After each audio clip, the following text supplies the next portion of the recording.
Max Verstappen não poderia estar mais certo quando alertou que se tivesse que pilotar a 101% o tempo todo, um dia daria errado. Ele disse isso após o qualify do GP da Espanha, por causa do esforço que estava fazendo para extrair o máximo do Red Bull RB20 sob pressão constante dos rivais. Foi quase uma profecia. Apenas 8 dias depois, ele estava pilotando a 101%, ou mais, em sua tentativa mal sucedida de manter a liderança do GP da Áustria. Isso resultou na colisão que ele causou durante a disputa com Lando Norris, um momento que expôs claramente as deficiências nas performances da Red Bull que ele vinha escondendo. Após a corrida, Verstappen criticou a equipe. Ele não estava satisfeito mesmo quando parecia se encaminhar para uma vitória confortável, até que um pit stop lento, que durou 6 segundos e 590 milésimos, o fez cair nas garras de Norris. Ele achou que seu primeiro stint foi muito longo e o fez perder tempo no trânsito. Aí, um problema na troca da roda traseira esquerda no último pit stop colocou Norris logo atrás dele, o que fez Verstappen bloquear os freios quando saiu dos boxes, dando início à malfadada batalha com Norris. Verstappen não estava isento de culpa. Foi a agressividade excessiva da sua defesa que causou a colisão.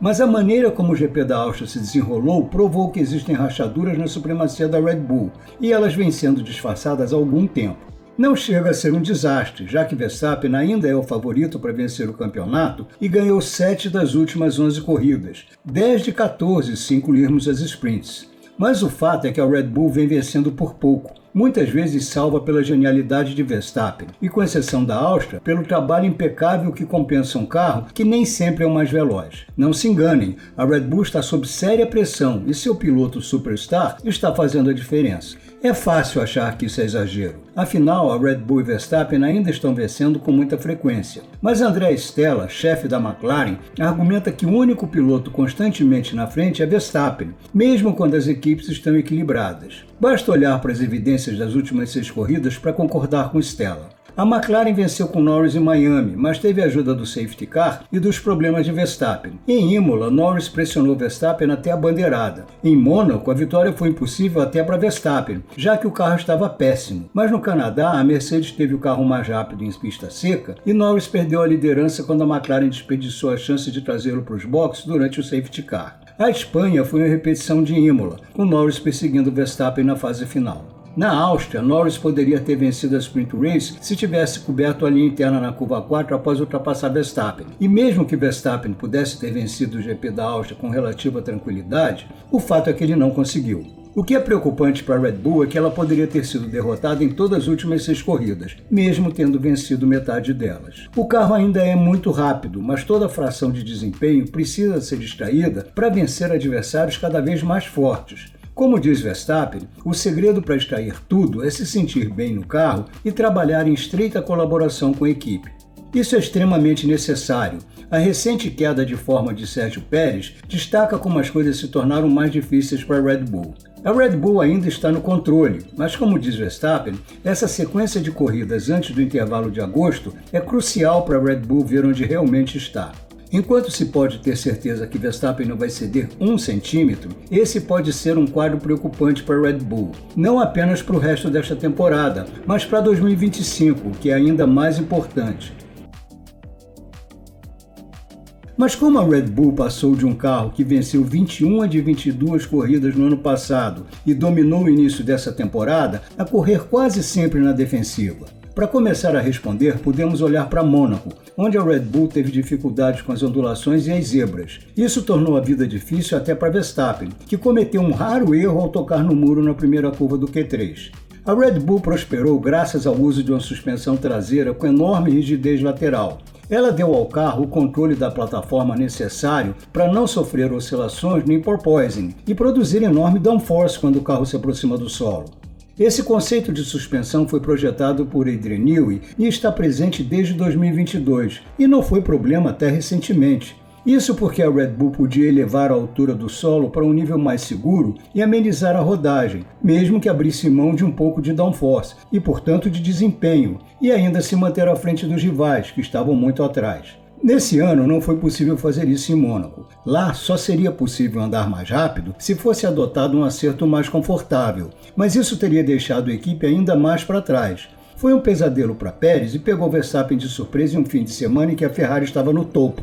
E mesmo que Mônaco seja uma exceção em termos de configuração de pista, essa mesma fraqueza foi exposta em outros lugares. Canadá e Imola, por exemplo, exigem pilotagem agressiva nas zebras. E até quando a Fórmula 1 voltou a Barcelona, um terreno mais convencional, a Red Bull estava sob pressão, porque os rivais diminuíram a diferença, principalmente a McLaren. À medida que as outras equipes aprendem como fazer os carros andarem baixo para gerar downforce, fica mais difícil achar um bom equilíbrio em curvas de velocidade diferentes. A Red Bull não pode mais fazer concessões porque sua grande vantagem de downforce foi reduzida. E com cada equipe lutando pelo compromisso ideal entre curvas rápidas e lentas, a Red Bull pode estar enfrentando mais dificuldades do que alguns adversários. Em particular, a McLaren, que tem um carro polivalente e, como diz Verstappen, muito sólido. A busca da Red Bull por mais desempenho está dificultando a vida.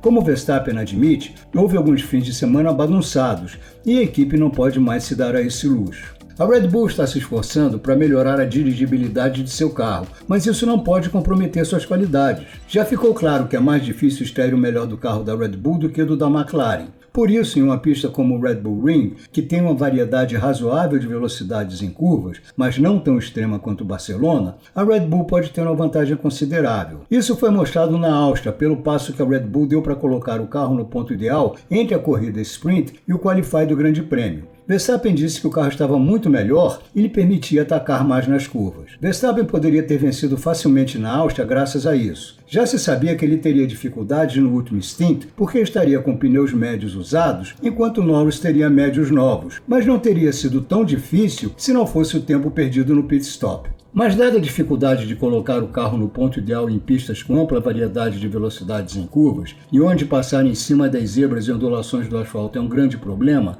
só mesmo Verstappen evita que a Red Bull sofra muito mais derrotas. E não é apenas na pista que a Red Bull está sob pressão.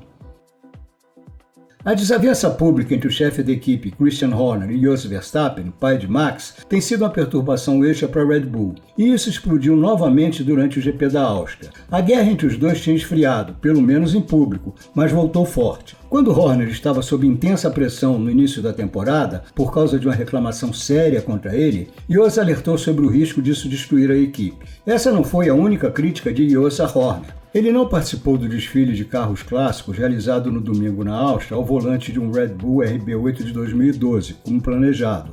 Seu lugar foi ocupado pelo ex-júnior da Red Bull e ex-piloto da Minardi, Patrick Frisacher. Verstappen disse ao jornal holandês The Telegraph que desistiu porque soube que Horner havia impedido sua participação. Ele afirmou que rompeu definitivamente com Horner e confirmou que poderia ter dirigido, mas desistiu.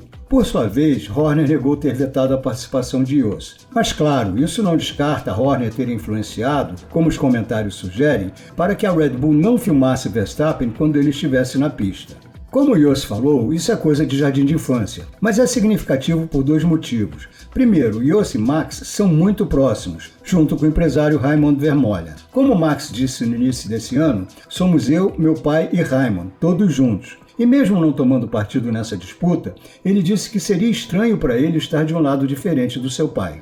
Verstappen também disse na Áustria que entendia por que Jos se sentia assim sobre o desfile de clássicos. Era um recado de que essa situação poderia ter sido evitada. Em segundo lugar, é claro que há uma animosidade profunda entre Jos e Horner que vai muito além das corridas. Essa é a única explicação para a mesquinhez da situação. E está claro que Jos quer que Max mude de equipe, talvez para Mercedes, se Horner permanecer no cargo. É por isso que o chefe da Mercedes, Toto Wolff, aproveita todas as oportunidades para agitar as coisas. Ele ainda não desistiu de ter Verstappen em sua equipe em 2025 ou 2026, quando a Mercedes acredita que terá o melhor motor. Verstappen tem contrato com a Red Bull e disse durante o GP da Áustria que estará lá no próximo ano, mas precisou ser insistentemente perguntado sobre esse tema antes de enfatizar isso. Horner tentou caracterizar os comentários públicos de Wolff sobre querer Verstappen como uma tática de distração. E embora tenha sido boa sua piada de que se Wolff quer um Verstappen para 2025, Jos poderia estar disponível, trata-se de uma situação que não pode ser levada de forma leviana. Há uma inimizade profunda e por mais mesquinhas e tediosas que sejam as discussões sobre desfiles e coisas assim, elas são significativas. E com a crescente pressão na pista, isso só aumenta a tensão. Por quanto tempo o brilho de Verstappen pode manter a Red Bull no topo? Potencialmente por muito tempo.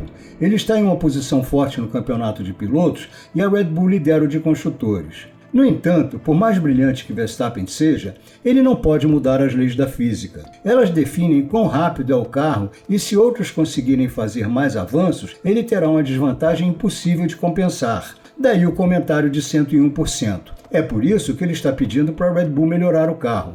Mas não subestimem a Red Bull. Quando Horner foi perguntado na Áustria se ainda tinha o carro mais rápido, ele respondeu que ainda tinha a melhor equipe da Fórmula 1, enfatizando a combinação de carro, pilotos, engenheiros, estrategistas e todo o pessoal dos bastidores. Com exceção da Áustria, ele tem razão, mas à medida que o pelotão se aproxima, essa vantagem só vai até certo ponto. E enquanto isso ainda favorece a Red Bull nos momentos em que ela é mais veloz ou tem paridade, não será suficiente se ela ficar para trás na guerra de desenvolvimento. Verstappen sabe disso, por isso está pressionando por melhoras. A Mercedes sabe e é por isso que Wolff continua fazendo barulho sobre a possibilidade de Verstappen se juntar à Mercedes. Se a Red Bull for superada, isso não só significará que terá dificuldades para manter o sucesso atual, mas também que as conversas fantasiosas sobre Verstappen deixar a equipe, pelo menos até 2026, poderão se tornar realidade. O GP da Áustria, onde a Red Bull cometeu erros incomuns e Verstappen causou sua própria queda, mostrou que ele não pode continuar vedando essas rachaduras indefinidamente.